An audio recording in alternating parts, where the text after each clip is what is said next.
Today, I want to talk a little bit about the results and what happened after I ran away from home, or I attempted to run away from home, because I think it was quite important. On the one hand, because my parents took me more serious after that. I felt quite good that I had done it, although it had failed, but I had attempted it. And one positive result was that my parents allowed me to grow my hair, because obviously they finally understood that that issue was so important for me that I'm running away because of this. So they allowed me to grow my hair, and I was quite happy because finally I could put my cap away and have a hairstyle like the Beatles. When I now look at these photos, I have a couple of those, and I had them at the end of the movie, so you can see how I looked with short hair, and a couple of months later with longer hair. Whereby I say now that the shorter hair was looking most likely a little better than the longer hair, but I didn't care. I felt like much better with the longer hair, and that's all that counted.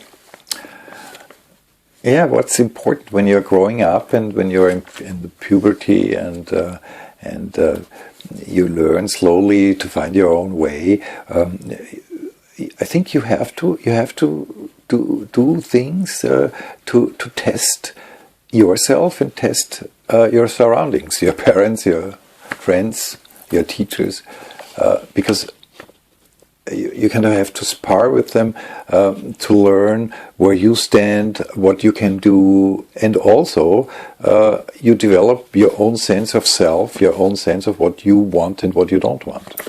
I have a very good friend who, when I became a father, and he was an experienced parent, I asked him, he's a psychologist, I asked him, what is the most important thing what I can teach my kid? And he said it's quite easy. Teach him the difference between good and bad and show him in your actions what is good and what is bad, because he has to find his own way to define good and bad for himself. And the second most important thing is that teach him to be able to make his own decisions. That he doesn't have to ask others, that he can say for himself, okay, what is good for me, what is good, what is bad, generally, what is good for me, what is bad for me, specifically, and I want to do this, I do it, I decide, not others decide for me. That's true, and although my parents didn't help me figure that out, because they didn't talk to me like that, they were not as open or as cool as parents maybe are today. So I was left alone to find out these things for myself.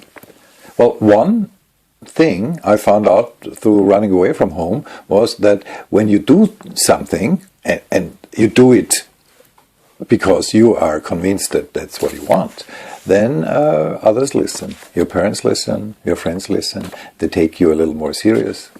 And you feel, me in that case, felt much better and much more self-secure than before. A little proud too. Kind of, yeah, I did it. Almost.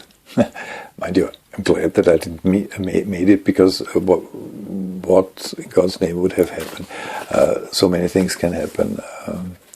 I don't even want to think about it. But it definitely got better after that. When I was then 15 and 16, I remember it was quite a good time. It was. I had my long hair. I had my armor, so to say, and I felt more secure. With girls, it started to get much better, because not because they thought I was so good looking, but because I was so self-secure. I was cool and easygoing, and so life started to get real interesting.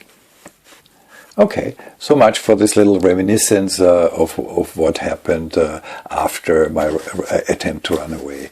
Next time I'll tell you about something very exciting, my first holiday, vacation, trip to Yugoslavia with my best friend and his parents. That was the first time with 16 that I was allowed to go with people other than my parents on holiday. And there, quite a few things happened. Okay, so much for now. Thanks very much for watching and listening. I hope you liked it and can take something for yourself out of it.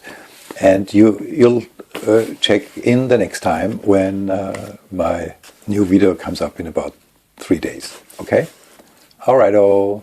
Cheers. All the best. Yours, Peter.